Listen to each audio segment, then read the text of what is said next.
in this episode, we're just going to take a nice cruise and we're going to quickly be talking a little bit about ROI on ads and so on. So that's basically what we're going to be covering today. So one of our main things that I've been seeing when we've been working with clients and been taking them on is that a lot of times we see there's a very, I want to say, unreasonable amount of ROI that clients do expect. And I want to say the expectations for ads are usually incredibly high. Like people think they're going to spend R1,000 a day and they're going to make R1 million a month back, or something like that. It's usually a bit crazy. Not to say that cannot happen. It can totally happen. We have a client at the moment that is spending around, if I remember correctly, I think like 5,000 a month. And if you look at his ads, and if he just sells at a usually, let's say, a 5% to 10% conversion rate, he can clean R1 million a month in turnover. So totally possible. You can do it, but it's very, very single businesses that can do it. So something that I want to talk to you about today while we're taking a drive is just, I want to reset your guys' expectations. So as I said, a lot of times people think they're going to be spending R1,000. If they don't see R1,000 back in the same day, they're going to get very discouraged. And that's not how ads work. With ads, you can always think to yourself, usually the guys that you reach immediately if you're doing direct buy type ads. So let's say, for example, you're running an ad type that does callback requests. And you get someone to fill in the callback request and send it back to you, and then basically from there you give them a call, set up a meeting, and then pitch them your product. Usually on those meetings, what we can see out of the ads, it's usually between a 10% if you are really honed in that you can get on sales if you're not selling too expensive of a product, or for example you can move it more to the 5% range, which is actually the more, I want to say, realistic range in looking at things.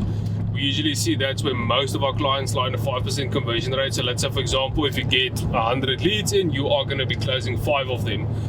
That's outside of how many meetings you booked, all that type of stuff. Usually it's around 5% conversion rate, because usually in a market 5% of the people are ready to buy at any given time. Alright, but with that also said, there's also people that is going to start knowing about your business, and in a month or so they're going to call you back and they are going to be ready to go forward with you guys, and then go and sign up a bit later. So that's where email sequences and all that nice stuff comes in the back end, but we're going to not talk about that today. We're going to talk about direct sales.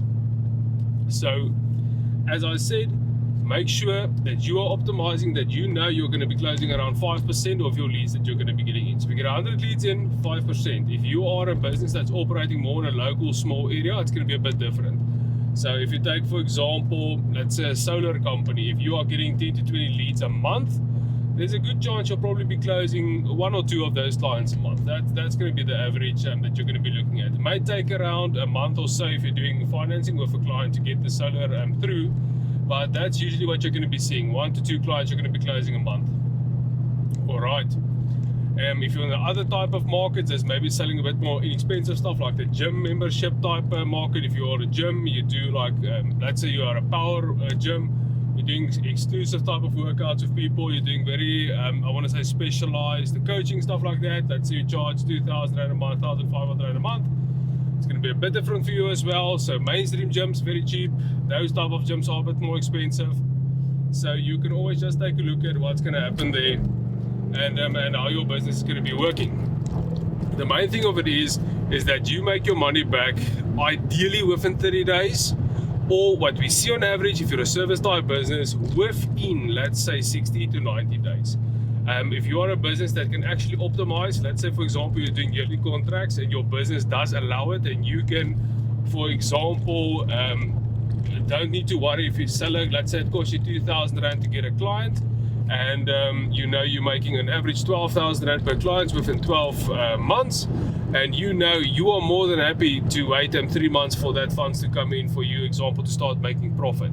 So let's say it's 2,000 Rand to buy the client, another 1,000 Rand maybe, and some other operating costs that you have that, basically to keep the software up or something like that, and then you have 9,000 Rand in profit. So then I would say, if you are able to wait 90 days, you are probably going to be able to outspend your competition, because you are going to be able to be patient. If you can get clients who say pass a 90-day, just for those guys that are starting out, that means you have really good client retention already. So if you can keep clients past 3 months, usually your business is going to be quite successful because you've already mastered client retention. If you cannot get a business to stay on for more than 2 months, it's not the ads that's the issue, it's your servicing that's going to be the issue. Alright, so first thing you need to go and do is take a look at your business, take a look at your service that you offer to the client, and see how you can learn to get better. That's going to be usually where I would say that problem is. So if you're easily signing up clients but they're not staying, the problem does lie with the client, it lies with you. You need to go and see what problem you have and that you're trying to solve for the client, and make sure you solve it better for the client. Alright. Next one, that's going to be if you're able to keep clients really long. As I said, if you are willing to wait 90 days to make your funds back, and you do have some cash reserves to run marketing like that, and you know exactly what your client costs, you are going to be killing it. That's going to be really well, a really good business model. So you need to know what your ROI is. Usually what we tell clients is take 90 days, run ads for 90 days straight. Do not switch off your ads. Please don't do it, because then you're going to get inconclusive numbers. What you need to do is run your ads month 1, 2, and 3. Make your adjustment on your ads. That's not what I'm saying. It's just not switch off ads for no reason. Switch it off if you're making adjustments. That's fine. But get your marketing out in with your ads. Usually within 3 months, we see people have managed to get the ads running by themselves. So even if you're doing it yourself, like for example, we have a program that people can do it by themselves. We usually see that's how long it takes people to get their marketing system really oiled out of there. Usually by month 2, they see what they did wrong by month 1. They fix it, they fix the sales system, because you are spending money every day, so you need to fix it, and it really urges you to fix it faster. That's usually when we see clients are doing really well, is after 90 days. So after 90 days, you'll also be able to see on a more consistent basis, what does it cost you to get a client. So take for example on Facebook, let's use us for example on our coach or our agency side. It costs us 2,000 to 3,000 Rand to get a client. I know if I spend 3,000 Rand in Facebook, a sale will come through our sales system that's gone through a meeting with one of our sales guys and all that type of stuff. I know it will happen. If I spend 9 grand on Facebook, I know we're going to get 3 sales. Like, no question, I know it. You guys need to get to that level, because then you can also take a look at business financing that you already know, it's been proven. You know, okay, it costs me 5,000 Rand to get a 15,000 Rand a month contract, so I know I need to go and borrow 50k, that's going to buy me 10 clients. And then, for example, just a quick example, I would not advise anyone just going and lending money for this, but usually try and do it out of your own savings and so on first. And you really need to know what you're doing before you're getting into finance. Another topic, another day, we'll chat about it later.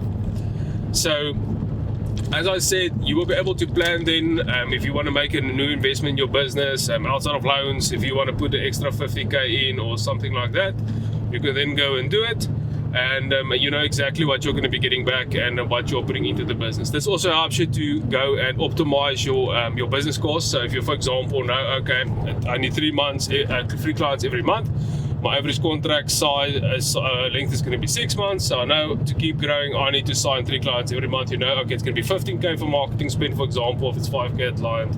And you can also plan out your operational costs more easily. For example, you're going to know exactly within X amount of months, I will need new employees to help with the service delivery. I will need new salespeople to be able to handle the meeting load and all that type of stuff. So we need to get stats before we start thinking of long-term, what the ROI is and so on. So first we need to work out what the ROI is on our business, or the return on investment that we're putting into ads. So basically the return on the marketing spend. How long does it take for the marketing spend to get back? And how much do I need to put in to buy a single client, and how long does that client on average stays? If, for example, I have a service-based business, if you're doing once-off sales, for example, solar is a good one. Let's say you make 200,000 Rand profit on a 400,000 Rand solar installation. You are going to be more than willing to spend, for example, let's say 30,000 Rand to acquire one customer, because you know you make 200,000 Rand back. There is no investment vehicle in the world that's going to give you that amount of return on investment. All right, that's where businesses becomes really specialized and special.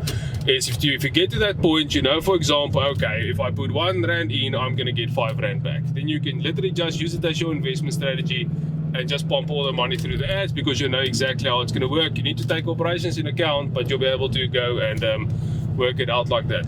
All right. So that's going to be basically it. just a quick little run through, something that I wanted to talk about. We usually see this a lot of times with our clients where we really need to sit down and run them through this. We want to make sure people don't get in, I want to say, an unrealistic expectation of what they can make back. Like over the weekend, I was sitting and checking out some of these ads, some of these gurus are running and stuff like that. And it's absolutely insane. They'll put up their ads, for example, where they make 6x back on an e-commerce store, for example. If they put 1 rand in, it means they make 6 rand back. There is no way in hell, if you have never run a business, never did a Facebook ad, that you'll be able to do that in 30 days. No chance. It's going to be hard as hell. Because you don't know how to keep a client, you don't know what's a good product, you don't know what's good service, you don't know how to deliver products correctly, and so on. You need to learn this stuff. But it's totally possible to put in 1 rand and make 2 rands back within 30 days when starting a business, if done correctly and you have done all your setup correctly and so forth. So for example, myself, when I started running ads, I was on a very lucky side. Like the offer that we ran, we got, for example, 3x on the return on investment back. So, but with that said, we did door knocking before that. We got our system figured out. We know how to run ads, and we went through the process and all that type of stuff. So we knew how to run the business in the back end before we started running ads. It was basically throwing fuel on the fire, and that's what I would recommend to all young business owners first. All right, make sure you know how the business works before you run it. Don't think you're gonna go and make 10x back in the first 30 days that you're running your ads. Don't think you're gonna go and borrow all your mom's spare money she had for a vacation and then just go and knock it out in ads, because Facebook will gladly take your money and give you a bunch of crap leads back if you don't know what you're doing. You need to know what you're doing and so on. So we can really talk a little bit about what to take a look at when you're looking at upping your ROI. So let's say you've been running ads for a while now, and you know a little bit of what you're doing, you have some good results. Let's say you get if you spend 1 rand, you make 2 rand back. You've gotten to that point where you can run ads permanently. You don't need to switch it off. You're always making money with it, and that's basically your only it can be your only source of lead generation, and you're getting good at it. It's making income, it's working. So what I would then recommend is, if you want to make your ads better, there's a few ways you can go and do this. Actually, there's first, what I would do is take a look at your targeting. This was a big thing, for example, when I started. I targeted very broad, and I targeted cold audiences because I didn't have any data. I didn't know what to do. I didn't know which direction to take and so forth. So I just went and knocked it out and just sprayed my ads everywhere, but we were getting sales. So it was working for us. We were getting 1 to 2 sales a month, which was really good. Outside of that, which I would then look at, is first your targeting, as I said. Then go and start doing lookalike audiences if you're getting a nice amount of data and you have a few customers already signed up. Go and take a look at that. When we switched to lookalike audiences, our ad spend went from 250 rand a lead to 50 rand to 40 rand a lead. It's crazy what lookalike audiences can do for your business. And the thing is, you can create multiple of them and test them, and that's what we usually do, is we just create new sets every month. The next thing is going to be your offer. If you have a really high converting offer, you can do really well. Like when we changed our offer, we started to went from around 3x to around 6x that we got back in marketing spend on a specific product that we were running. On average, we spend around 4,000 rand, a bit less, and we made 20,000 rand in upfront sales back. It was quite insane. So you can always just go and take a look at that as well and check out your offer. Next is going to be your sales process. If you make more sales, you are going to be making more money. So that's a really straightforward one. Take a look at your scripts, take a look at your salespeople, make sure they are trained, and make sure you get on the right track there. All right. So yeah, simple as that. If you guys want anything else, you guys can always send us an email at support@Westville.media. We will get back to you. We have some guys that's running that email that are coaches that will more than happy answer any questions you have. Take a look at other content, and if you guys want any extra assistance and so on, how to maybe set up your first Facebook ad and all that type of stuff, all free. Just go ahead, check out our Facebook page or on our YouTube, and you'll be able to find it. All right, have a great one. Check you guys next time.